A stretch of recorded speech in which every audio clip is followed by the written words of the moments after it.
أعوذ بالله من الشيطان الرجيم. بسم الله الرحمن الرحيم. من أجل ذلك كتبنا على بني إسرائيل أنه من قتل نفسا بغير نفس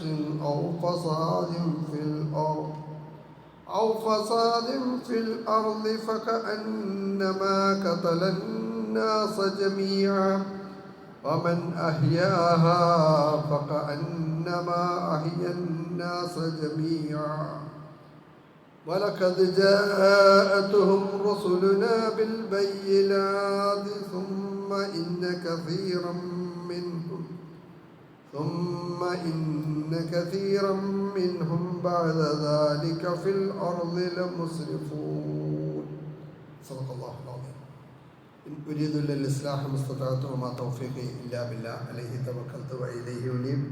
رب اشرح لي صدري ويسر لي أمري واحلل عقدة من لساني يفقهوا قولي. ബഹുമാന്യരായ സഹോദരന്മാരെ, സർവശക്തനായ നാഥൻ്റെ വിധിവിലക്കുകൾ ജീവിതത്തിലുടനീളം പാലിച്ചുകൊണ്ട് അള്ളാഹുവിൻ്റെ സൂക്ഷ്മതയുള്ള അടിയാറുകളായി ജീവിക്കണമെന്ന് ആദ്യമായി എന്നോടും അതേപോലെ എൻ്റെ സഹോദരന്മാരോടും വസിയത്ത് ചെയ്യുകയാണ്. റഹ്മാനായ റബ്ബിൻ്റെ കൽപ്പനകൾ ജീവിതത്തിൻ്റെ എല്ലാ മേഖലകളിലും വളരെ സൂക്ഷ്മതയോടുകൂടി അനുധാവനം ചെയ്ത് ജീവിക്കുന്ന അവൻ്റെ ഉത്തമദാസന്മാരിൽ അള്ളാഹു സുബ്ഹാനഹു വ തആല നാം ഏവരെയും ഉൾപ്പെടുത്തുമാറാകട്ടെ. റഹ്മാനായ റബ്ബിൻ്റെ തൃപ്തിയും പ്രീതിയും പൊരുത്തവും കാക്ഷിച്ച് നാം നിർവഹിച്ചുകൊണ്ടിരിക്കുന്ന എല്ലാ സൽക്കർമ്മങ്ങൾക്കും അള്ളാഹു സുബ്ഹാനഹു വ തആല അർഹമായ പ്രതിഫലം പ്രദാനം ചെയ്യുമാറാകട്ടെ. ലോകത്ത് ഏറ്റവും കൂടുതൽ മുസ്ലിങ്ങൾ വസിക്കുന്ന രണ്ടാമത്തെ നാടാണ് നമ്മുടെ ഇന്ത്യ. ഏറ്റവും കൂടുതൽ മുസ്ലിങ്ങളുള്ള ഒരു രാജ്യം എന്നുള്ള നിലക്ക് ഇന്ത്യയിൽ സംഭവിക്കുന്ന ഓരോ കാര്യങ്ങളും ഡയറക്റ്റായിട്ടോ ഇൻഡയറക്റ്റായിട്ടോ ഇസ്ലാമിക സമൂഹവുമായിട്ട് നേരെ ബന്ധപ്പെടുന്നതുമാണ്. പ്രത്യേകിച്ച് നമുക്കറിയാം, ഒരുപാട് വെല്ലുവിളികൾ നേരിട്ടുകൊണ്ടിരിക്കുന്ന ഒരു ഇസ്ലാമിക സമൂഹമാണ് ഭാരതത്തിലേത്. ചരിത്രപരമായ കാരണങ്ങളാൽ ഇസ്ലാമിക സമൂഹത്തോട് വെറുപ്പും വിദ്വേഷവുമൊക്കെ ഉണ്ടാക്കിയെടുക്കപ്പെടുകയും കൊണ്ടു നടക്കപ്പെടുകയും എല്ലാം ചെയ്യുന്ന പശ്ചാത്തലങ്ങളുണ്ട്. മുഗൾ ഭരണകാലം 800 വർഷത്തിലധികം ഈ രാജ്യം ഭരിച്ചപ്പോൾ അത് ഇന്നൊരു പേടി സ്വപ്നമായിട്ട് അവശേഷിക്കുന്നുണ്ട്. അവരുടെ പേരുകളോ പോലും പേടിച്ചുകൊണ്ട് പേര് മാറ്റിക്കൊണ്ടിരിക്കുകയാണ്. അങ്ങനെ ഒരു കാലഘട്ടത്തിൽ അവരുടെ അധീനതയിൽ ഉണ്ടായിരുന്നു ഞങ്ങൾ എന്ന് ഓർക്കാൻ പോലും ഭയപ്പെടുന്ന ഒരു സമൂഹമാണ് നിലവിലുള്ളത്. അങ്ങനെയൊക്കെ നമ്മൾ എടുത്ത് പരിശോധിക്കുമ്പോൾ ഇന്ത്യ പാകിസ്ഥാൻ വിഭജനത്തിന് ശേഷം ഇത് നിങ്ങൾക്ക് അവകാശപ്പെട്ടതല്ല, ഇവിടെയുള്ള മുസ്ലിങ്ങളെന്ന് പറഞ്ഞാൽ അവരെന്തോ മറ്റൊരു ഔദാര്യത്തോടുകൂടി ഞങ്ങളുടെ കീഴിൽ ഒരു സാമന്തന്മാരായി പോയി ജീവിക്കേണ്ടവരാണ് എന്ന മനസ്സൊക്കെ ഉള്ള ഒരു പറ്റം ആളുകളും ഇവിടെ ഉണ്ട്. ഇങ്ങനെയൊക്കെ ഉള്ള പശ്ചാത്തലത്തിൽ പലപ്പോഴും ഇവിടെയുള്ള പൊതുസമൂഹം 3 തട്ടിലാണ് ഉള്ളത് എന്ന് നമ്മൾ മനസ്സിലാക്കേണ്ടതുണ്ട്. നബി സല്ലല്ലാഹു അലൈഹി വസല്ലമ മദീനയിലേക്ക് പോകുമ്പോൾ അവിടെ ഉണ്ടായിരുന്നത് പോലെ, അല്ലെങ്കിൽ നബി സല്ലല്ലാഹു അലൈഹി വസല്ലമ മക്കയിലുള്ളപ്പോൾ അവിടെ ഉണ്ടായിരുന്നത് പോലെ, അവിടെ പ്രവാചകനെ സഹായിക്കുന്ന കുറച്ച് ആളുകളുണ്ടായിരുന്നു. അവരൊരിക്കലും റസൂലിൻ്റെ അനുയായികളായി മാറിയിട്ടില്ല. അബൂ താലിബൊക്കെ അതിന് ഉദാഹരണമാണ്. അതോടൊപ്പം നബി സല്ലല്ലാഹു അലൈഹി വസല്ലമയോട് ശക്തമായ ശത്രുത വെച്ച് പുലർത്തിയിരുന്ന ആളുകളുണ്ടായിരുന്നു, അബൂജഹലിനെയും മറ്റുമൊക്കെ പോലുള്ള ആളുകൾ. അതോടൊപ്പം അബൂബക്കറും ഉമറും ഉസ്മാനും അലിയും റളിയല്ലാഹു അൻഹും എന്ന് പറയുന്നത് പോലെയുള്ള പ്രവാചകനോടൊപ്പമുള്ള ആളുകളും ഉണ്ടായിരുന്നു. ഇതേപോലെ തന്നെയാണ് നമുക്ക് ഇന്ത്യയിലും കാണുവാൻ കഴിയുക. കുറേ ആളുകൾ, മുസ്ലിം അല്ലാത്ത ആളുകൾ, ഈ ഇസ്ലാമിക സമൂഹത്തോട് ഏറെ ചേർന്ന് നിൽക്കുന്ന, എന്നാൽ അവരൊന്നും മുസ്ലിം ആയിട്ടില്ലെങ്കിലും മുസ്ലിങ്ങളോട് അനുഭാവമുള്ള ഒരു ജനതതി ഇവിടെ ഉണ്ട്. വളരെ ന്യൂനപക്ഷം എന്ന് പറയുന്ന ഒരു പറ്റം ആളുകൾ ഇസ്ലാമിൻ്റെ വളരെ ബദ്ധവൈരികളും ശത്രുക്കളുമാണ്. അങ്ങനെയുള്ള രണ്ടാമത്തെ വിഭാഗവുമുണ്ട്. പക്ഷെ ഇവിടെ മൂന്നാമത്തെ വിഭാഗം റസൂലിൻ്റെ കാലത്തില്ലാത്ത പോലെ മൂന്നാമത്തെ വിഭാഗം എന്ന് പറയുന്നത് അത് ഒരു ന്യൂട്രലായിട്ടുള്ള സൊസൈറ്റിയാണ്. രണ്ട് ഭാഗത്തും ചേർന്നിട്ടില്ലാത്ത, മുസ്ലിങ്ങളോട് അടുപ്പം കാണിക്കാത്ത, എന്നാൽ മുസ്ലിങ്ങളോട് ശത്രുതയും വെച്ച് പുലർത്താത്ത ഒരു നിസ്സംഗ നിലപാടുള്ള വലിയ ഒരു സൊസൈറ്റി നമ്മുടെ നാട്ടിലുണ്ട്. ഓരോ ഭീകരാക്രമണങ്ങളും ഓരോ പ്രയാസങ്ങളും ഓരോ പ്രശ്നങ്ങളും ഉണ്ടാകുമ്പോൾ ഈ നിഷ്പക്ഷമായി നിൽക്കുന്ന ഒരു പറ്റം ആളുകളെ പക്ഷം ചേർക്കുക എന്നുള്ളതാണ് ഫാസിസ്റ്റുകളുടെ തന്ത്രം. ഈ നിഷ്പക്ഷമായിട്ട് നിൽക്കുന്ന ആളുകളെ അവരുടെ പക്ഷം ചേർക്കുക, അതിനെയാണ് നമ്മൾ കമ്മ്യൂണൽ പോളറൈസേഷൻ അല്ലെങ്കിൽ മതപരമായ ധ്രുവീകരണം എന്ന് പറയുന്നത്. ആ ധ്രുവീകരണത്തിന് ആക്കം കൂട്ടുന്നതാക്കി മാറ്റുകയാണ് ഓരോ കാര്യങ്ങളെയും. അതിന് വിഷയങ്ങളില്ലെങ്കിൽ അവർ വിഷയങ്ങൾ ഉണ്ടാക്കും. ലവ് ജിഹാദ് എന്ന് പറഞ്ഞുണ്ടാക്കും, തുപ്പൽ ജിഹാദ് എന്ന് പറഞ്ഞുണ്ടാക്കും, അല്ലെങ്കിൽ ഗോവധം അല്ലെങ്കിൽ പശുക്കളെ അറുക്കുന്നു എന്ന് പറഞ്ഞുണ്ടാക്കും. അങ്ങനെ ഏതെങ്കിലും അർത്ഥത്തിൽ ഒരു സാധനം ചർച്ച ചെയ്യപ്പെട്ടുകൊണ്ട് ഈ ഇസ്ലാമിക സമൂഹത്തിനെതിരെ ഒരു ഹെയ്റ്റ് ക്യാമ്പയിൻ, ഒരു വെറുപ്പുൽപാദനം നിരന്തരമായി നടന്നുകൊണ്ടിരിക്കുന്ന ഒരു കാലഘട്ടത്തിലാണ് നമ്മളുള്ളത്.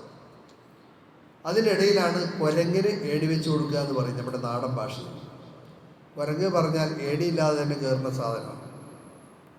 അതിന് ഏടി വെച്ച് കൊടുക്കുന്നത് പോലെ ചില മുസ്ലിം നാമധാരികൾ അവർ ചിലതെല്ലാം കാട്ടിക്കൂട്ടുകയും ചെയ്യുന്നു. ഇതിനെ ഒരു കാരണമാക്കി വെച്ചുകൊണ്ട് ഇസ്ലാമിനെതിരെ ശക്തമായ ഒരു ഹെയ്റ്റ് ക്യാമ്പയിൻ ഇപ്പോൾ നടന്നുകൊണ്ടിരിക്കുകയാണ്. കഴിഞ്ഞ കുറച്ച് ദിവസങ്ങളായി, 1-2 ദിവസങ്ങളായി കശ്മീരിൽ നടന്ന ഈ ആക്രമണത്തെ തുടർന്ന് സ്റ്റേജുകളും പേജുകളും എന്ന് മാത്രമല്ല എല്ലാ വാളുകളും, അത് വാട്സപ്പിൻ്റെയും ഇൻ്റർനെറ്റിൻ്റെയും അതേപോലെ ഇൻസ്റ്റഗ്രാമിൻ്റെയും എല്ലാറ്റിൻ്റെയും വാളുകൾ എല്ലാറ്റിൻ്റെയും ഉപയോഗപ്പെടുത്തിക്കൊണ്ട് ഹാഷ്ടാഗുകളും ഒക്കെ ആയിട്ട് ഇസ്ലാമിനെതിരെ ശക്തമായ ഒരു ക്യാമ്പയിൻ നടന്നുകൊണ്ടിരിക്കുകയാണ്. ഇങ്ങനെയൊക്കെ നടന്നുകൊണ്ടിരിക്കുന്ന സമയത്ത് സ്വാഭാവികമായിട്ടും നമ്മുടെ സമൂഹത്തിലുള്ള ആളുകൾക്ക് എന്തുകൊണ്ട് മുസ്ലിങ്ങൾ ഇങ്ങനെ ചെയ്യുന്നു, മുസ്ലിങ്ങളായ ആളുകൾ ഇങ്ങനെ ചെയ്യുവാൻ അവരുടെ മതം അവരെ പഠിപ്പിക്കുന്നു, മതം ചോദിച്ചുള്ള ആക്രമണമാണ് അല്ലെങ്കിൽ മതത്തിൻ്റെ പേരിലുള്ള ആക്രമണമാണ്, ഈ ആക്രമണത്തിന് ഉത്സുകമായ ഒരു സൊസൈറ്റിയെ ഇവരെ ഉണ്ടാക്കുന്നതിന് പിന്നിൽ ഇവരുടെ മതമാണ്, ഇവരുടെ വിശ്വാസമാണ്, ഇവരുടെ വേദഗ്രന്ഥമാണ്, ഇവരുടെ പ്രവാചകന്റെ ചരിത്രത്തിലുടനീളമുള്ള യുദ്ധങ്ങളാണ് എന്നൊക്കെ പറഞ്ഞുകൊണ്ട് ഇതിനെ പൊടിപ്പും തൊങ്ങലും വെച്ചുകൊണ്ട് പറഞ്ഞുകൊണ്ടിരിക്കുമ്പോൾ ഒരു ഇസ്ലാമിക സമൂഹം ഈ വിഷയത്തിൽ ഇസ്ലാമിൻ്റെ നിലപാടെന്താണ്, കാഴ്ചപ്പാടെന്താണ്, ഇവർ ഈ ചെയ്ത ചെയ്തികൾക്ക് ഇസ്ലാമിന് പുനബന്ധം പോലുമില്ല എന്നുള്ളത് മറ്റുള്ളവർക്ക് നമ്മൾ മനസ്സിലാക്കി കൊടുത്തിട്ടില്ലെങ്കിലും നമ്മെ തുടങ്ങിയത് നമ്മളെങ്കിലും മനസ്സിലാക്കേണ്ടതുണ്ട്. ഞാൻ എൻ്റെ സഹോദരങ്ങളുടെ മുന്നിൽ ഓതി വെച്ച സൂറത്തുൽ മാഇദയിലെ ആയത്താണ്. നമുക്കൊക്കെ ഏറെ സുപരിചിതമായിട്ടുള്ള ഒരു സംഭവമാണത്. ലോകത്ത് ആദ്യമായിട്ട് അള്ളാഹു സുബ്ഹാനഹു വ തആല ആദം നബി അലൈഹി ഇസ്ലാമിനെയും മക്കളെയും സൃഷ്ടിച്ച് ഈ ദുനിയാവിലേക്ക് അയച്ചതിന് ശേഷം ആദ്യമായി നടന്ന ഒരു അക്രമം അല്ലെങ്കിൽ ഒരു കൊല, അത് ഹാബീലും തമ്മിലുള്ളതായിരുന്നു എന്ന് നമുക്കറിയാം. അവരുടെ ഇഷ്ടപ്പെട്ട സഹോദരിയെ വിവാഹം കഴിക്കുവാനുണ്ടായ തർക്കത്തിൻ്റെ പേരിൽ അവർ നടത്തിയ ഒരു കർമ്മം അല്ലെങ്കിൽ ഒരു ബലി, അത് സ്വീകരിക്കപ്പെടാതിരുന്നപ്പോൾ ആ സ്വീകരിക്കപ്പെടാതിരുന്നതിനെ ശക്തമായിട്ട് ചോദ്യം ചെയ്യുകയും അതിൻ്റെ പേരിൽ ഒരു കൊല നടക്കുകയും ചെയ്തു. അതാണ് ആ ഹാബീലുമാരാണ്, ആ ഹാബീലിൻ്റെ തുടർച്ചയാണ് ഇന്നും ലോകത്ത് നടക്കുന്ന രാഷ്ട്രീയ കൊലപാതകങ്ങളാണെങ്കിലും അല്ലെങ്കിൽ വേറെ തരത്തിലുള്ള കൊലപാതകങ്ങളാണെങ്കിലും ആയുധമെടുക്കുന്ന ഏതൊരാളുണ്ടെങ്കിലും അവൻ ഹാബീലിൻ്റെ അന്ന് തുടങ്ങി വെച്ച ഹാബീലിൻ്റെ പിന്മുറക്കാരാണ്. അതിനെ വിശദീകരിച്ചുകൊണ്ട് അള്ളാഹു സുബ്ഹാനഹു വ തആല പറയുന്ന ഒരു സംഗതിയുണ്ട്. മിൻ അജ്ലി ദാലിക കതബ്നാ അലാ ബനി ഇസ്രായീൽ അന്നഹു മൻ ഖതല നഫ്സൻ ബിഗൈരി നഫ്സിൻ ഔ ഫസാദിൻ ഫിൽ അർദി ഫകഅന്നമാ ഖതല അന്നാസ് ജമീഅ. ഒരു മനുഷ്യനെ നിങ്ങൾ കൊല്ലുകയാണെങ്കിൽ അതിൽ ഇസ്ലാമിൻ്റെ കാഴ്ചപ്പാടും നിലപാടും എന്താണ് എന്ന് വളരെ വ്യക്തമായിട്ട് ബനി ഇസ്രായേൽ സമൂഹത്തിന് അള്ളാഹു സുബ്ഹാനഹു വ തആല നൽകിയ നിർദ്ദേശത്തെ പറഞ്ഞുകൊണ്ട് അള്ളാഹു സുബ്ഹാനഹു വ തആല പറയുകയാണ്, മൻ ഖതല നഫ്സൻ ബിഗൈരി നഫ്സിൻ, ഒരു ആത്മാവിനെ നിങ്ങൾ കൊല്ലുകയാണെങ്കിൽ ഔ ഫസാദ് ഫിൽ അർദ്, ഭൂമിയിൽ നിങ്ങൾ ഫസാദ് ഉണ്ടാക്കുകയും ഒരു ആത്മാവിനെ കൊല ചെയ്യപ്പെടുകയും ചെയ്യുകയാണെങ്കിൽ ഫകഅന്നമാ ഖതല അന്നാസ് ജമീഅ, അത് ഭൂമുഖത്തുള്ള 800 കോടി മനുഷ്യരെ മുഴുവൻ കൊല ചെയ്തതിന് തുല്യമാണ്.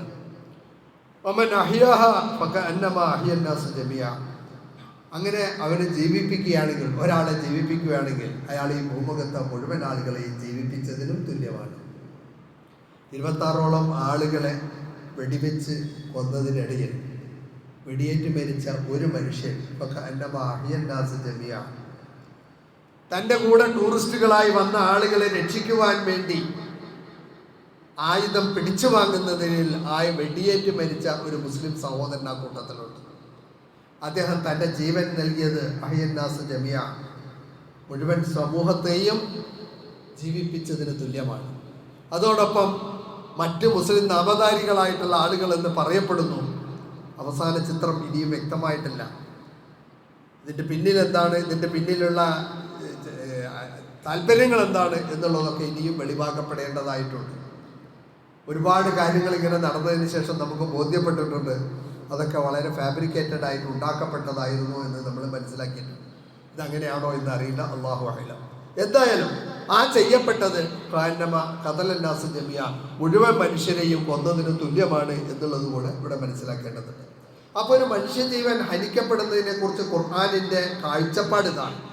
അന്യായമായി അള്ളാഹു ആദരണീയമാക്കിയ ഒരു മനുഷ്യൻ്റെ ജീവനെ നിങ്ങൾ കൊല്ലുകയാണെങ്കിൽ മുഴുവൻ മനുഷ്യരെയും കൊല്ലുന്നതിന് തുല്യമാണ് എന്ന ആപ്തവാക്യം അല്ലെങ്കിൽ ശക്തമായ കാഴ്ചപ്പാടുള്ള ഒരു ദർശനത്തെ അവരുടെ ആത്മാവിൻ്റെ ഭാഗമായി അവരുടെ നിത്യേനയുള്ള ആരാധനയിൽ 5 നേരം പാരായണം ചെയ്യുന്ന ഒരു മനുഷ്യൻ എങ്ങനെയാണ് ഖുർആനിൻ്റെ അനുശാസനത്തിനെതിരായിട്ട് നിരപരാധിയായ ഒരു മനുഷ്യൻ്റെ നെഞ്ഞത്തേക്ക് നിറയൊഴിക്കാൻ കഴിയുക എന്ന് ചോദിച്ചാൽ വളരെ വ്യക്തമായിട്ട് നമുക്ക് പറയാൻ കഴിയും, അവനൊരു മുസ്ലിമല്ല, ആ ചെയ്തവൻ മുസ്ലിമല്ല.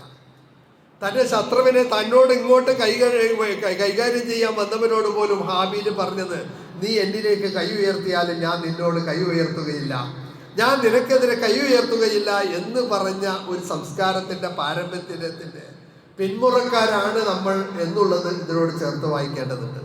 ഇത് പറയുന്ന സമയത്ത് നമുക്കറിയാം അല്ലാഹു സുബ്ഹാനഹു വ തആല മനുഷ്യനെ എങ്ങനെയാണ് കണ്ടിട്ടുള്ളത്. വലഖദ് കറംനാ ബനി ആദമ വഹമൽനാഹും ഫിൽ ബർരി വൽ ബഹരി വറസഖനാഹും മിനത് ത്വയ്യിബാതി വഫളൽനാഹും അലാ കസീറൻ മിമ്മൻ ഖലഖനാ തഫ്ളീല. അല്ലാഹു സുബ്ഹാനഹു വ തആല ഈ കരയിലും കടലിലുമൊക്കെ അവർക്ക് സഞ്ചരിക്കുവാനൊക്കെ സംവിധാനമൊക്കെ ചെയ്ത് അവർക്ക് വേണ്ട ആഹാര പദാർത്ഥങ്ങളും മറ്റുമൊക്കെ നൽകിക്കൊണ്ട് അള്ളാഹു ആദരിച്ച ഒരു വ്യക്തിത്വമാണ് യഥാർത്ഥത്തിൽ വലഖദ് കറംനാ ബനി ആദം. ആദമിൻ്റെ മക്കളെ ഞാൻ അങ്ങേയറ്റം ആദരിച്ചിട്ടുണ്ട്, ആദരണീയമായ വ്യക്തിത്വങ്ങളാണ് അവർ എന്ന് പറഞ്ഞിട്ട് അള്ളാഹു സുബ്ഹാനഹു വ തആല പറയുന്നു, മറ്റ് സൃഷ്ടികളെക്കാൾ നിങ്ങളെ ശ്രേഷ്ഠരാക്കുകയും ചെയ്തിരിക്കുന്നു. മറ്റാർക്കുമില്ലാത്ത ഒരുപാട് കഴിവുകളും ഒരുപാട് നിറവുകളുമൊക്കെ നിങ്ങൾക്ക് നൽകിക്കൊണ്ട് അള്ളാഹു ആദരിച്ച നിങ്ങൾ എന്ന് പറയുന്നത് നിങ്ങളുടെ ഒരാത്മാവും അന്യായമായി ഹനിക്കപ്പെടാൻ പാടില്ലാത്ത രൂപത്തിൽ നിങ്ങൾ അങ്ങേയറ്റത്തെ ഉദാത്തമായ സൃഷ്ടികളാണ്. ലഖദ് ഖലഖനൽ ഇൻസാന ഫീ അഹ്സനി തഖ്വീം. അഹ്സൻ എന്ന് പറഞ്ഞാൽ സൂപ്പർലേറ്റീവ് ഡിഗ്രിയാണ്, അതിൻ്റെ അങ്ങേയറ്റമില്ല, ഏറ്റവും മനോഹരമായ എന്നാണ് അതിൻ്റെ അർത്ഥം.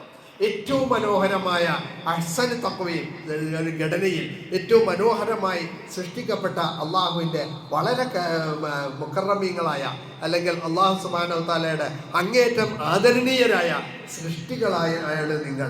ആയതുകൊണ്ട് തന്നെ നിങ്ങൾക്ക് ജീവൻ നൽകിയവൻ ആരാണോ അവനാണ് ജീവൻ എടുക്കുവാനുള്ള അവകാശമുള്ളത്, അല്ലെങ്കിൽ അവൻ്റെ കൽപ്പന പ്രകാരമാണ് നിൽക്കേണ്ടതല്ലാതെ നിങ്ങളുടെ ജീവൻ പോലും നിങ്ങൾക്ക് എടുക്കുവാൻ അവകാശമില്ല എന്ന് ഇസ്ലാം ശക്തമായി പറയുന്നു.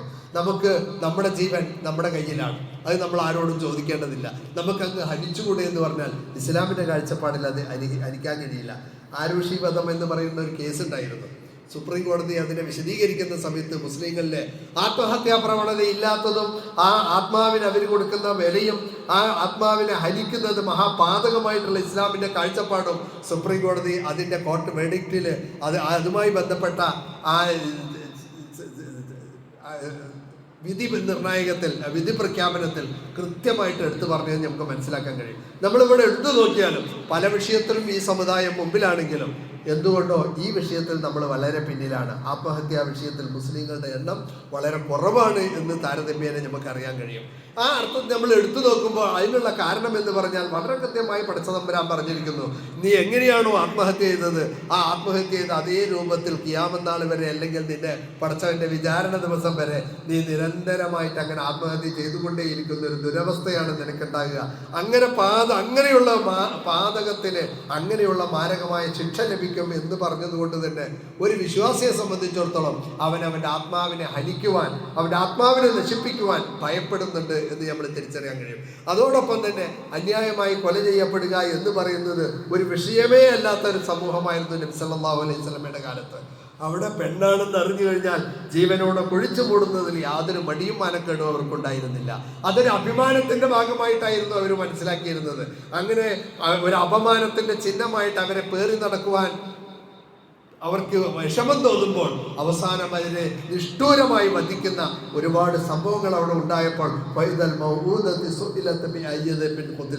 എന്തിനാണ് ഈ നിരപരാധിയായ ഈ പെൺകുടി ഇവൾ എന്തിനാണ് കുഴിച്ചു മൂടപ്പെട്ടത് എന്ന് ചോദ്യം ചെയ്യപ്പെടും എന്ന് പറഞ്ഞുകൊണ്ട് അതിൽ നിന്ന് അവരെ മുക്തമാക്കുന്ന, അല്ലെങ്കിൽ അവിടെ നിന്ന് സ്ത്രീയെ വിമോചിപ്പിച്ചെടുക്കുന്ന, അല്ലെങ്കിൽ അവിടെ സ്ത്രീകൾക്ക് മനുഷ്യജീവനും ജീവിക്കാനുള്ള അവകാശം വകവെച്ച് നൽകുന്ന ഒരു ദർശനത്തെ ഇസ്ലാമിക സമൂഹത്തിൽ നമുക്ക് കാണാൻ കഴിയും. ഇതേപോലെ നമ്മൾ എടുത്ത് പരിശോധിച്ചു നോക്കിയാൽ ഇസ്ലാമിലെ ഒരു അർത്ഥത്തിലും കൊലയിലേക്കോ അതേപോലെയുള്ള പ്രയാസങ്ങളിലേക്കോ പോകാത്ത വിധം ഒരു സന്തോഷകരമായ സമാധാനപരമായ ഒരു സൊസൈറ്റി ഉണ്ടാവുക എന്ന് പറയുന്നത് ഇസ്ലാമിന്റെ വിഭാവനയിലുള്ളതാണ്.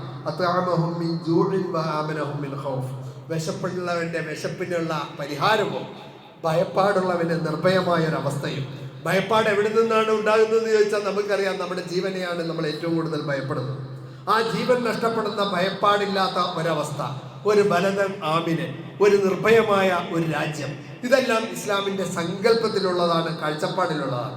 ആ അർത്ഥത്തിൽ അല്ലാഹു സുബ്ഹാനഹു വ തആല ഒരു മനുഷ്യ സമൂഹത്തിന് സമാധാനപരമായ സന്തോഷകരമായ ഒരു സംവിധാനം ഉണ്ടാക്കുക എന്ന് പറയുന്നത് ഇസ്ലാമിന്റെ പരികൽപ്പനയിൽപ്പെട്ട രാഷ്ട്രസങ്കല്പത്തിൽപ്പെട്ടതാണ്.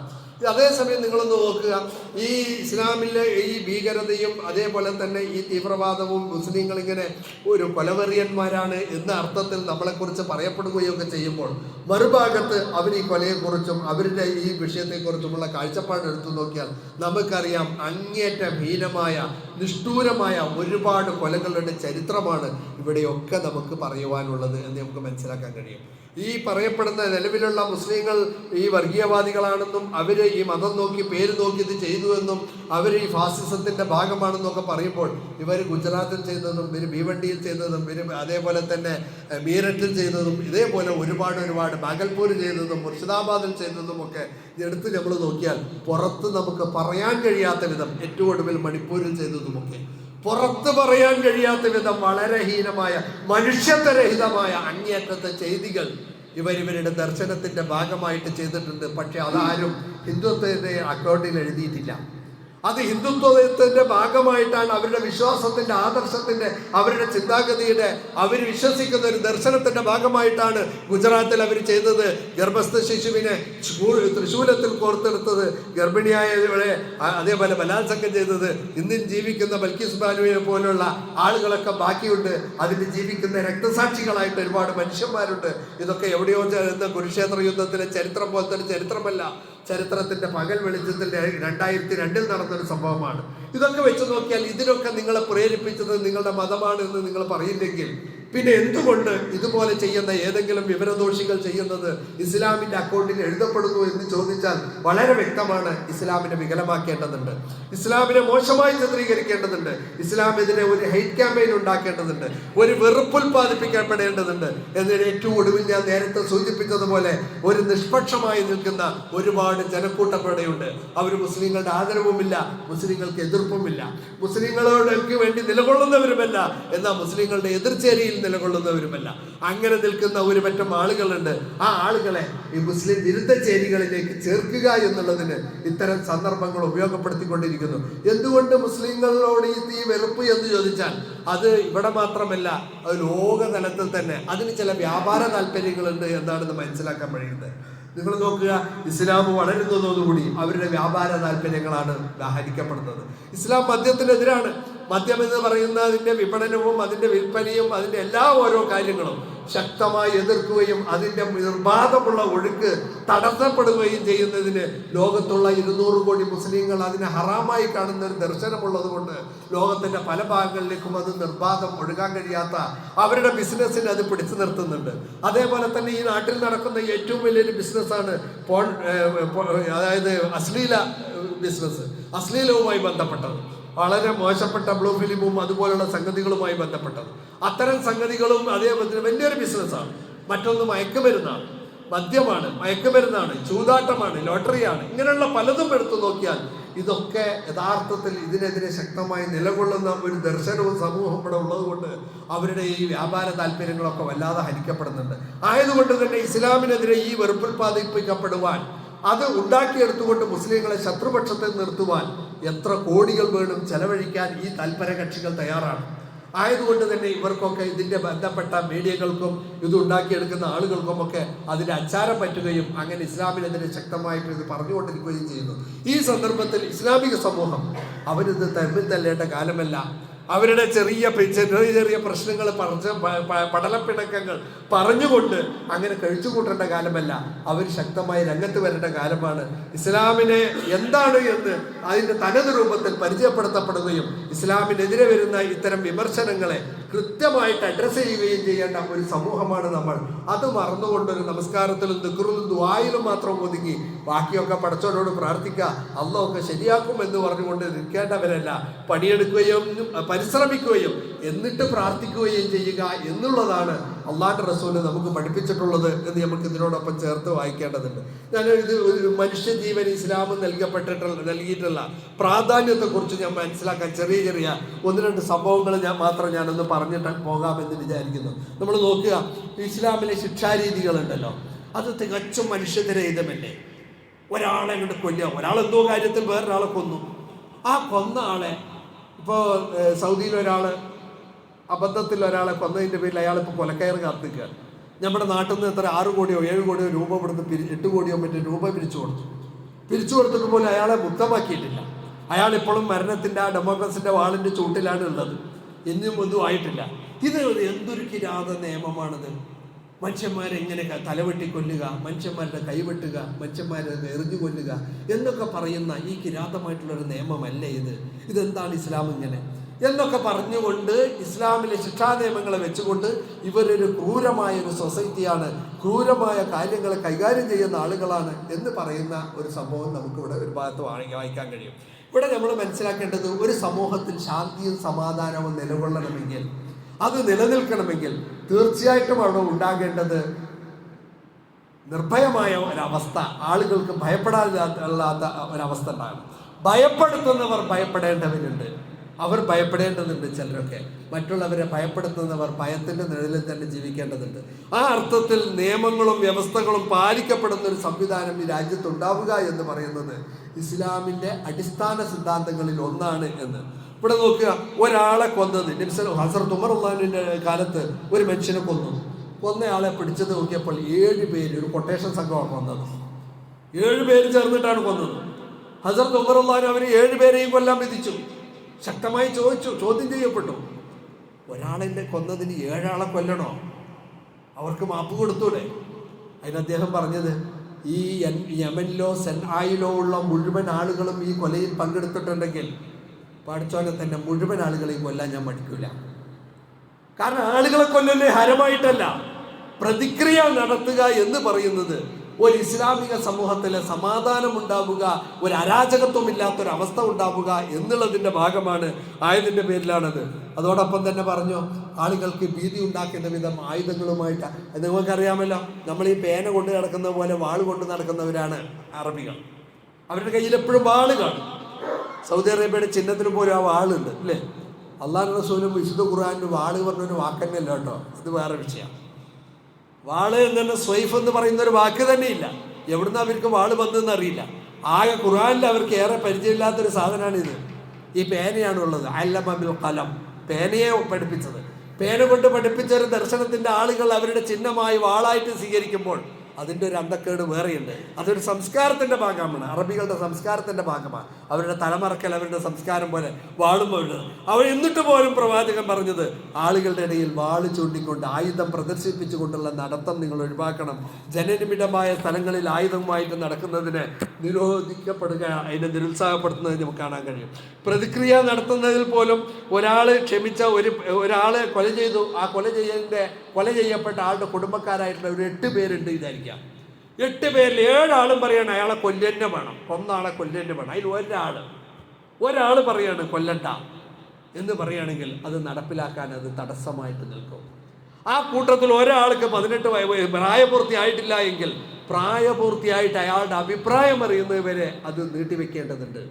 അപ്പം ഇത് കേട്ടപാട് ഈ കാളയെടുക്കാൻ പറ്റുമെന്ന് പറയുമ്പോഴേക്ക് കയറെടുക്കുക എന്ന് പറഞ്ഞതുപോലെ ഇത് കേൾക്കുമ്പോഴേക്ക് തന്നെ അങ്ങോട്ട് യഥാർത്ഥത്തിൽ ഇതങ്ങ് നടപ്പിലാക്കുക എന്ന് പറയുന്ന രീതി അല്ല ഇസ്ലാമിലുള്ളത് എന്ന് നമ്മൾ തിരിച്ചറിയേണ്ടതുണ്ട്. അതേപോലെ നമ്മൾ നോക്കുക, ഞാൻ നേരത്തെ സൂചിപ്പിച്ചതുപോലെ തന്നെ ആത്മഹത്യ മഹാപാപമാണ്. ഗർഭഛിദ്രവും അതേപോലെ തന്നെയാണ്. ഗർഭഛിദ്രം എന്ന് പറഞ്ഞാൽ നമ്മുടെ ഇടയിലൊക്കെ ഈ ഗർഭം അലസിപ്പിക്കുക അല്ലെങ്കിൽ ഗർഭഛിദ്രം നടത്തുക എന്നുള്ളത് ഇപ്പോൾ കുറച്ച് കുറഞ്ഞിട്ടുണ്ടെങ്കിലും ഒരു കാലം വരെ അതൊരു സർവ്വസാധാരണമായ വിഷയമായിരുന്നു. ഈ കുഞ്ഞ് നാളെ എന്തിനു വേണ്ടി കൊല്ലപ്പെട്ടു എന്ന് ചോദിക്കുന്ന ദിവസം വരും എന്ന് കൃത്യമായിട്ട് വിശുദ്ധ ഖുർആൻ പറയുന്നതോടുകൂടി യഥാർത്ഥത്തിൽ അതില്ലാതാവുന്ന. പക്ഷെ ആ ഗർഭഛിദ്രം അനുവദിക്കപ്പെടുന്നു. ഇപ്പോൾ ഉമ്മയുടെ ജീവന് ഹാനി വരും എന്ന് പറയുകയാണെങ്കിൽ, ആ കുഞ്ഞിൻ്റെ ഗർഭധാരണത്തിലൂടെ ഉമ്മ മരിക്കും എന്ന് പറയുകയാണെങ്കിൽ ആധുനിക ഫുഖാക്കൾ പറയുന്നത് ആ ഉമ്മയെ ഗർഭഛിദ്രം ചെയ്യുവാൻ അനുവദിക്കുന്നതിൽ വിരോധമില്ല എന്ന് പറയുന്നു. കാരണം ഒരുപാട് കുട്ടികളെ അനാഥരാക്കിക്കൊണ്ട് ഉമ്മയും കുഞ്ഞും മരിക്കുന്നതിനേക്കാൾ അത്തരം സന്ദർഭങ്ങളിൽ ചില ഫിഖഹിന്റെ അടിസ്ഥാനത്തിൽ അത് അവർക്ക് അനുവദിക്കപ്പെട്ടിരിക്കുന്നു. അതേപോലെ തന്നെ ജീവൻ രക്ഷിക്കാനാണ്. ഒരു മനുഷ്യന്റെ ജീവൻ രക്ഷിക്കണം എന്ന് തോന്നിയാൽ ഹറാം അയാൾക്ക് തിന്നാൻ അനുവാദം കൊടുത്തിട്ടുണ്ട്. ഹറാമ് ആ നേരത്തെ അയാൾ തിന്നാതിരുന്നുകൊണ്ട് മരിക്കുമെന്ന് തോന്നുകയാണെങ്കിൽ അയാൾക്ക് തിന്നാൻ അനുവാദം കൊടുത്തിട്ടുണ്ട്. ഒരു യുദ്ധരംഗത്ത് ഒരു ശരീരത്തിൽ അപകടമുണ്ടായി, ഒരാൾക്ക് അപകടമുണ്ടായി, പക്ഷേ അയാൾ ആ മുറിയും വെച്ച് കൊണ്ടിരിക്കുന്നതിനിടയിലാണ് രാത്രി അദ്ദേഹത്തിന് ജനാപത്തുണ്ടായി. രാവിലെ അദ്ദേഹത്തിന് നമസ്കരിക്കണം. കൂട്ടുകാരനോട് ചോദിച്ചു, ഞാൻ എന്താ വേണ്ടത് ചോദിച്ചു. ഇത് കുളിക്കാൻ ഞാൻ പറ്റൂല. കുളിക്കണം പറഞ്ഞു. ആ മനുഷ്യൻ ആ മുറിയും വെച്ച് കുളിച്ചു. അത് പ്രയാസമുണ്ടാക്കി, അത് പഴുത്തു. വല്ലാത്തൊരവസ്ഥയിൽ അദ്ദേഹം മരണപ്പെടുകയും ചെയ്തു. നബി സല്ലല്ലാഹു അലൈഹി വസല്ലം ചോദിച്ചു, ആരെയും നിന്നോട് ഇങ്ങനെ ഒരു ഫത്വ കൊടുക്കാൻ പറഞ്ഞത്? ആളെ കൊല്ലുന്നൊരു ഫത്വ ആര് പറഞ്ഞു? രോഗമുണ്ടെങ്കിൽ നിസ്കരിക്കണ്ട എന്ന് പറഞ്ഞ, രോഗമുണ്ടെങ്കിൽ നോമ്പെടുക്കണ്ട എന്ന് പറഞ്ഞ, പ്രയാസമുണ്ടെങ്കിൽ യാത്രാപ്രയാസമുണ്ടെങ്കിൽ ഹജ്ജ് ചെയ്യണ്ട എന്ന് പറഞ്ഞ, ഇരിക്കാൻ കഴിയില്ലെങ്കിൽ കിടന്ന് നിസ്കരിച്ചോ എന്ന് പറഞ്ഞ, യാത്രക്കാരനാണെങ്കിൽ നോമ്പെടുക്കണ്ട എന്ന് പറഞ്ഞ, ഇത്രയൊക്കെ മനുഷ്യന് ഇളവ് കൊടുത്ത ഒരു ദർശനത്തിന് ഈ വക വിഷയത്തിൽ ഒരു ഇളവ് നൽകാതെ ആ മനുഷ്യനെ കൊന്നുകളഞ്ഞല്ലോ സഹോദര എന്ന് പ്രവാചകൻ സല്ലല്ലാഹു അലൈഹി വസല്ലം ചോദിക്കുന്ന ഒരു രംഗം നമുക്ക് കാണാൻ കഴിയും. ഇതേപോലെ തന്നെ അള്ളാഹുവിൻ്റെ അവകാശവും മനുഷ്യൻ്റെ അവകാശവും കൂടെ വരുന്ന സമയത്ത് അവിടെ മനുഷ്യൻ്റെ അവകാശത്തിന് മുൻഗണന കൊടുക്കാൻ ഇസ്ലാം പറഞ്ഞത് നമുക്ക് കാണാൻ കഴിയും. മനുഷ്യാവകാശത്തിന് മുൻഗണന. നിങ്ങൾ നിസ്കരിക്കണം, അത് അള്ളാഹിൻ്റെ അവകാശമാണ്. നിങ്ങളുടെ നിസ്കാരം എന്ന് പറയുന്നത് അള്ളാഹുവിന് നിങ്ങൾ കൊടുക്കേണ്ടതാണ്. നിങ്ങളുടെ ഭക്ഷണം കഴിക്കൽ എന്ന് പറഞ്ഞാൽ നിങ്ങളുടെ അവകാശമാണ്. നിങ്ങൾക്ക് വിശപ്പും ഭക്ഷണവും കൂടെ ഒരേ നേരത്ത്, നിസ്കാരവും കൂടെ ഒരേ നേരത്ത് വന്നാൽ ഭക്ഷണം കഴിച്ചിട്ട് നിങ്ങൾ നിസ്കരിച്ചാൽ മതി. നിങ്ങൾക്ക് 1 or 2 വല്ലാതെ പോകാൻ അർജന്റ് ഉണ്ടെങ്കിൽ അത് കഴിഞ്ഞിട്ട് ആക്കം പോലെ വന്ന് നിസ്കരിച്ചാൽ മതി. അള്ളാഹ്ക്ക് ഒരു തിരക്കുമില്ല. നിങ്ങളെ ഇടങ്ങേറാക്കിയിട്ട്, നിങ്ങളുടെ പ്രയാസപ്പെടുത്തിയിട്ട് ഒരു ആരാധനയും ഇവിടെ വേണ്ടതില്ല. കൃത്യമായിട്ട് അല്ലാഹു സുബ്ഹാനഹു വ തആല പറയാം. അങ്ങനെ മനുഷ്യന്റെ പ്രശ്നങ്ങളോട്, മനുഷ്യന്റെ അവകാശങ്ങളോട് ചേർന്ന് നിൽക്കുന്ന ഒരു ദർശനം, ഒരു നിരപരാധിയായ മനുഷ്യനെ വെട്ടിക്കൊല്ലുക, വെടിവെച്ച് കൊല്ലുക, തൊട്ടുകൊല്ലുക എന്നൊക്കെ പറയുന്നത് അങ്ങനത്തെ ഒരു ദർശനത്തിന്റെ വക്താക്കളിൽ നിന്ന് ഉണ്ടാവുമോ എന്ന് ചോദിച്ചാൽ ഉണ്ടാവില്ല. ഹസ്രത്ത് ഉമർ റളിയല്ലാഹു അൻഹു അദ്ദേഹത്തിന്റെ ഒരു ഭാഗത്ത് ഗവർണറെ നിശ്ചയിക്കുമ്പോൾ അദ്ദേഹത്തെ കുറിച്ച് അന്വേഷിച്ചു ചോദിച്ചപ്പോൾ പറഞ്ഞു, അദ്ദേഹത്തെ കുഞ്ഞുങ്ങളെ ചുംബിക്കാത്ത ആളാന്ന് പറഞ്ഞു. എന്നാ നിന്നെ പറ്റൂല. കാരണം ഒരു കുഞ്ഞിനോടുള്ള, ഒരു സാധാരണക്കാരൻ്റെ മനുഷ്യനോട് മുഖത്ത് നോക്കി ചിരിക്കാൻ കഴിയുക അതൊരു മുസ്ലിമിൻ്റെ ബാധ്യതയാണ്, മുസ്ലിമിൻ്റെ കടമയാണ്. ഒരു മുസ്ലിം അങ്ങനെയാണ് ഉണ്ടാകേണ്ടത് എന്ന് പറഞ്ഞ ദർശനം. അതോടൊപ്പം പറഞ്ഞു, ആളുകളെ കാണുമ്പോൾ പുഞ്ചിരിക്കുന്നത് ധർമ്മമാണ്. ഒരു കുഞ്ഞിനെ കണ്ട് ആരും ചിരിച്ചു പോകും. അങ്ങനെ കുഞ്ഞുങ്ങളോട് കണ്ട് പുഞ്ചിരിക്കാൻ കഴിയാത്ത തന്നെ ഈ പണിക്ക് ഏൽപ്പിക്കാൻ പറ്റൂല എന്ന് പറയുന്ന എത്രമാത്രം വിശാലമായിട്ട്, എത്രമാത്രം മാനുഷിക ബന്ധങ്ങളോട്, മനുഷ്യ പ്രശ്നങ്ങളോട് ഒരു സമവായത്തോടു കൂടി നീങ്ങുന്നൊരു കാഴ്ചപ്പാടാണ് ഇസ്ലാമിൻ്റെ എന്ന് നമുക്ക് മനസ്സിലാക്കാൻ കഴിയും. അതേസമയം നിങ്ങളൊന്ന് ആലോചിക്കുക, നമ്മളൊക്കെ സ്കൂളുകളിൽ പഠിച്ചിട്ടുണ്ട് സോവിയറ്റ് റവല്യൂഷൻ. മാർഷൽ ടിറ്റോൻ്റെ യൂറോപ്പ് റെവല്യൂഷൻ, അതേപോലെ നാസി ജർമ്മനിയിലുള്ള റെവല്യൂഷൻ എന്നൊക്കെ പറഞ്ഞുകൊണ്ട് കുറേ റെവല്യൂഷനുകൾ നമ്മൾ പഠിച്ചിട്ടുണ്ട്. ഒക്ടോബർ വിപ്ലവം, നവംബർ വിപ്ലവം എന്നൊക്കെ പറഞ്ഞുകൊണ്ടുള്ള ഇതിലൊക്കെ എത്ര ആളുകളെ കൊന്നെന്നറിയോ നിങ്ങൾക്ക്? നമ്മൾ ഈ ബദർ യുദ്ധം മറ്റേ യുദ്ധം എന്നൊക്കെ പറഞ്ഞിട്ട് മദ്രസ പിരിവിന് വേണ്ടി യുദ്ധത്തിൻ്റെ കാര്യം പറഞ്ഞ് കാഫറിൻ്റെ പള്ളക്ക് കുത്തി നെഞ്ഞത്ത് ചവിട്ടി എന്നൊക്കെ പറഞ്ഞിട്ട് വലിയമാർ കാശുണ്ടാക്കാൻ വേണ്ടി ഈ യുദ്ധമൊക്കെ പറഞ്ഞിട്ട് ഇവന്മാരാകെ ഒരു യുദ്ധക്കൊതിയന്മാരാണെന്നൊരു ചിത്രം ഈ സമൂഹത്തിനുണ്ടാക്കി. യഥാർത്ഥത്തിൽ ഈ യുദ്ധങ്ങളിലൊക്കെ കൂടെ ഒരു 100-ലധികം ആളുകൾ കൊല്ലപ്പെട്ടിട്ടില്ല എന്ന് നമുക്ക് കൃത്യമായിട്ട് തിരിച്ചറിയാൻ കഴിയും. എന്തായാലും ഒന്ന് പരത്തി പറഞ്ഞാൽ 1000-ഓളം ആളുകൾ, ഒരു 4 അക്കത്തിൻ്റെ ആളുകൾ എന്തായാലും എത്തിയിട്ടില്ല എന്ന് ഒരുപാട് യുദ്ധങ്ങളിലൊക്കെ നമ്മൾ ചരിത്രമെടുത്ത് നോക്കിയാൽ പറയാൻ കഴിയും. പക്ഷേ ഒരു യുദ്ധക്കൊതിയന്മാർ എന്നുള്ള നിലയ്ക്ക് ഈ സാധനത്തിനെ പ്രൊമോട്ട് ചെയ്ത് ആളുകൾ പറഞ്ഞു. മറിച്ച് അപ്പുറത്തങ്ങൾ നോക്കുക, സോവിയറ്റ് റെവല്യൂഷനിൽ 6,19,18,000 ആളുകൾ, അടുത്ത് ചൈന വിപ്ലവത്തിൽ 3,52,36,000 ആളുകൾ, മാർഷൽ ടിറ്റോയുടെ കീഴിൽ യൂറോപ്പിൽ നടന്നത് 10,72,00,000 ആളുകൾ. ഉള്ളത് ആലോചിച്ച് നോക്കി. ഈ കോടിക്കൊന്നും ഒരു വിലയില്ല. ഇത് കൂടാണ്ടാണ് ഇന്നിപ്പോൾ ഫലസ്തീനിൽ നടന്നുകൊണ്ടിരിക്കുന്ന, സിറിയയിൽ നടന്നുകൊണ്ടിരിക്കുന്ന, അതേ മ്യാൻമറിൽ നടന്നുകൊണ്ടിരിക്കുന്ന, ഇതുപോലെ ലോകത്തിൻ്റെ ഒരുപാട് ഭാഗങ്ങളിൽ, ഒരുപാട് നാടുകളിൽ ഇവന്മാർ നടത്തിക്കൊണ്ടിരിക്കുന്ന ഈ കൂട്ടക്കൊലകൾ. ഈ കൂട്ടക്കൊലകൾക്കൊക്കെ നിങ്ങളെ പ്രേരിപ്പിക്കുന്നത് നിങ്ങളുടെ ദർശനമാണോ?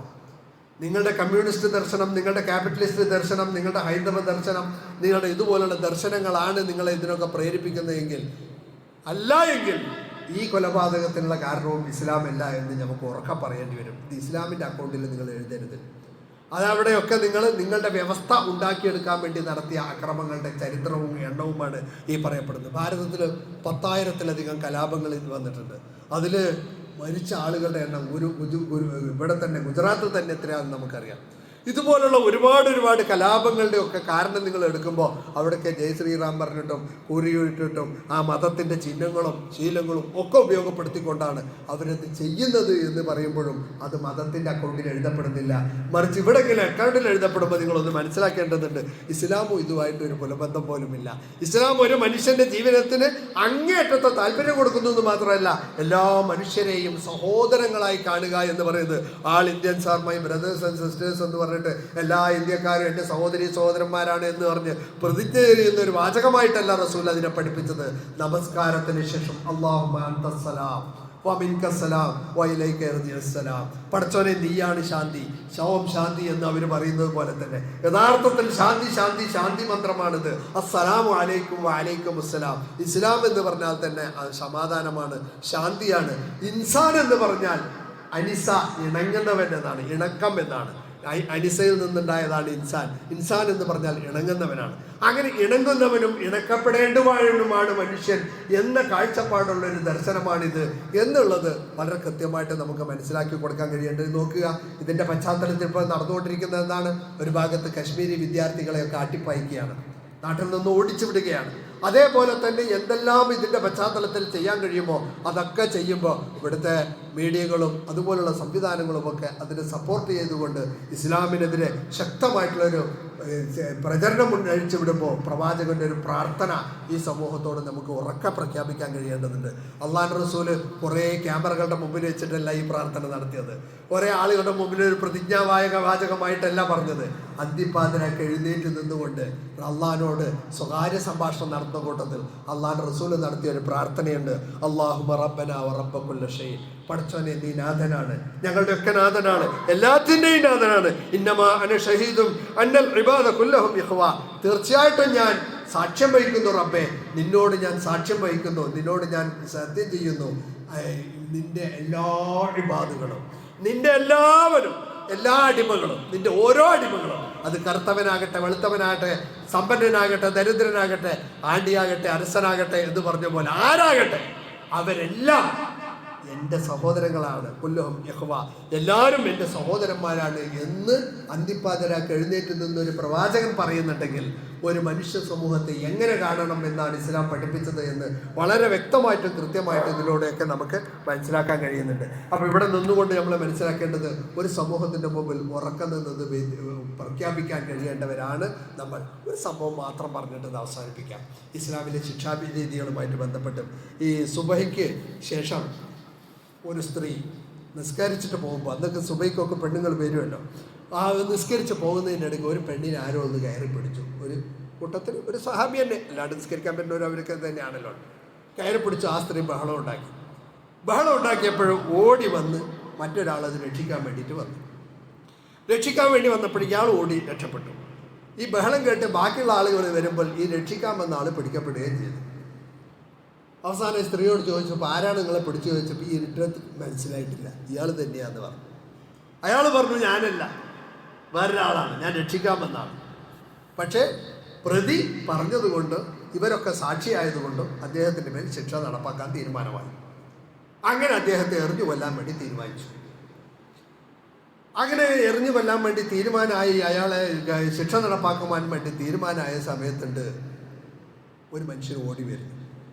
അയാൾ വന്നിട്ട് പറഞ്ഞു, യഥാർത്ഥത്തിൽ ചെയ്തത് ഞാനാണ്, ഇയാളല്ല, ഇയാളുടെ നിങ്ങൾ ശിക്ഷ നടപ്പാക്കരുത്, അയാൾ നിരപരാധിയാണ്. ഇത് കേട്ടപ്പോൾ ആ സ്ത്രീയോട് ചോദിച്ചു, നിങ്ങളൊന്ന് നന്നായി സൂക്ഷിച്ച് നോക്കി, ഇയാൾ തന്നെയാണോ ചോദിച്ചു. അപ്പോൾ സൂക്ഷിച്ചു നോക്കിയപ്പോൾ പറഞ്ഞു ഈ ചങ്ങായി തന്നെയാണ്, ഇവൻ തന്നെയാണ്. അപ്പം സാക്ഷിയായി, പ്രതിയായി, കുറ്റം ചെയ്ത ആളായി, വാദിയായി, പ്രതിയായി, സാക്ഷിയായി. ഇനി എന്ത് വേണം? ഇയാളുടെ പേര് ശിക്ഷ നടപ്പാക്കുക. ഉമറുള്ളാഹു പറഞ്ഞു അയാളെ ശിക്ഷ നടപ്പാക്കുന്നില്ല. റസൂൽ പറഞ്ഞു വെറുതെ വിടുക, അയാളെ ശിക്ഷ നടപ്പാക്കുന്നില്ല. ചോദിച്ചു, റസൂലെ എന്താണ് ഈ പറയുന്നത്? അയാള് കുറ്റം ഏറ്റെടുത്തു. ആ സ്ത്രീ ഇയാളെ തിരിച്ചറിഞ്ഞു. മറ്റേയാള് സാക്ഷിയാണ്. ഈ ഓടി വന്ന ആളുകളൊക്കെ അതിന് സാക്ഷിയാണ്. ഇനി താങ്കൾ എന്താണ് ശിക്ഷ നടപ്പാക്കാത്തത്? അത് തിരിച്ചൊരു കാര്യം ചോദിച്ചു. ആ മനുഷ്യനെങ്ങാനും ഇപ്പം അത് പറഞ്ഞിട്ടില്ല എങ്കിൽ ഈ കാലം ഒരിക്കലും അത് അറിയാൻ പോകുന്നില്ല. പക്ഷേ തൻ്റെ ജീവനെ പ്രതിക്രിയക്ക് വെച്ചു കൊടുത്തുകൊണ്ട് ആ പാവത്തിൻ്റെ ജീവൻ രക്ഷിച്ചില്ലേ? അഹിയൻ നാസ് ജമിയ. കഴിഞ്ഞ ദിവസം കാശ്മീരിൽ രക്ഷിച്ചതുപോലെ സ്വന്തം ശരീരം ബലി കൊടുത്തുകൊണ്ട് തൻ്റെ കൂടെ വന്ന ആ വിസിറ്റേഴ്സിനെ, ആ ടൂറിസ്റ്റുകളെ രക്ഷിച്ചതുപോലെ ഈ മനുഷ്യൻ അയാളുടെ ജീവിതം, അയാളുടെ ജീവൻ പ്രതിക്രിയക്ക് വെച്ചു കൊടുക്കുകയാണ്. എന്നെ കൊന്നോളൂ. അയാൾ എന്തുമാത്രം റിപ്പൻറ്റ് ചെയ്തിട്ടുണ്ടാവും, എന്തുമാത്രം പശ്ചാത്തപിച്ചിട്ടുണ്ടാവും, എന്തുമാത്രം ദുഃഖം അയാളുടെ ശരീരത്തെ കൊല്ലാൻ വേണ്ടി വെക്കണമെങ്കിൽ ഈ നിരപരാധിയെ രക്ഷിക്കുക എന്നതോടുകൂടെ ഒരു സമൂഹത്തെ അഹിയന്നാസ് ജമിയ മുഴുവൻ 600 കോടി 800 കോടി മനുഷ്യരെ മുഴുവൻ രക്ഷിച്ചതിന് തുല്യമാണ് അയാൾ ചെയ്തത്. അയാൾ വേണ്ടത്ര കുറ്റബോധം അയാളുണ്ടായിരിക്കുന്നു. ഇനി എന്തിന് ശിക്ഷ നടപ്പാക്കണം? അങ്ങനെ കുറേ കയ്യും കാലും വെട്ടിയിട്ട് വേലാംഗ സൊസൈറ്റി ഉണ്ടാക്കാനുള്ളതല്ല ഇസ്ലാമിക ശരീഅത്ത്. ആളുകൾ തിരുത്തുക എന്നുള്ളത് കൂടെ ഇതിൻ്റെ ഭാഗമാണ് എന്ന് പ്രവാചകൻ സല്ലല്ലാഹു അലൈഹി വസല്ലം പറഞ്ഞ ചരിത്രവും സംഭവമൊക്കെ നമുക്ക് വായിക്കാനൊക്കെ കഴിയും. ഇവിടെ നിന്നുകൊണ്ട് ഇസ്ലാം എന്ന് പറയുന്നത് ഈ പറയപ്പെടുന്നത് പോലെ, ഇവർ മനസ്സിലാക്കപ്പെടുന്നത് പോലെ, ഇവർ പ്രചരിപ്പിക്കുന്നത് പോലെ, ഇവരുടെ ഹെയ്റ്റ് ക്യാമ്പയിനുകളിലൂടെ, ഇവരുടെ വെറുപ്പുൽപാദനത്തിലൂടെ ഇസ്ലാമിനെ ചിത്രീകരിക്കപ്പെടുന്നത് പോലുള്ള ഒരു സംഗതി അല്ല ഇസ്ലാം.